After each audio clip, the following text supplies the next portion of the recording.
According to our vision here in FAOR, the jewellery industry in general is ready for a positive, if not glittering future. Global jewellery sales worldwide are expected to grow at a healthy 5 to 6% each year from now on. The worldwide request for jewellery, which slowed down during the global recession we all remember well about, now appears to be more interesting than ever actually. This doesn't mean that all our problems, of course, are over or that they will be resolved by this new global demand. On the contrary, we are well aware that fundamental changes are underway, and that both in consumer behaviour as well as in the industry itself. Jewellery players can't simply do business as usual and expect to thrive. They must be alert and responsive to these important trends and developments going on in the market. Or they will probably risk being left behind by more agile and aggressive competitors, not only from Italy, but from all over the world. We believe that different trends are becoming evident in the jewellery industry at a very fast pace.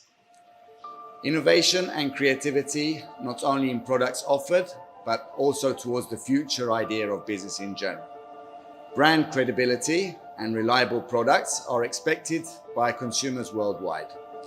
The importance of listening to clients' needs and offering, whenever possible, customized solutions that can effectively resolve their problems quickly. Understanding that internationalization has become a priority and that new marketing trends are influenced by globalization and by accessibility to the new technologies available to everyone. Innovative planning and targeted investments are essential to support the future expansion of any modern business organization today. Perfect planning prevents poor performance. We think that flexible companies with adaptive business systems will be rewarded in the future. It seems likely that the jewellery market of the future will be highly dynamic, truly globalized and intensely competitive, of course, therefore pushing innovative jewellery players to react to trends quickly and efficiently. We think that the jewellery companies that will be able to anticipate and capitalize on these industry-changing trends will most likely shine brighter than the rest, probably becoming the future leaders of the jewellery sector worldwide.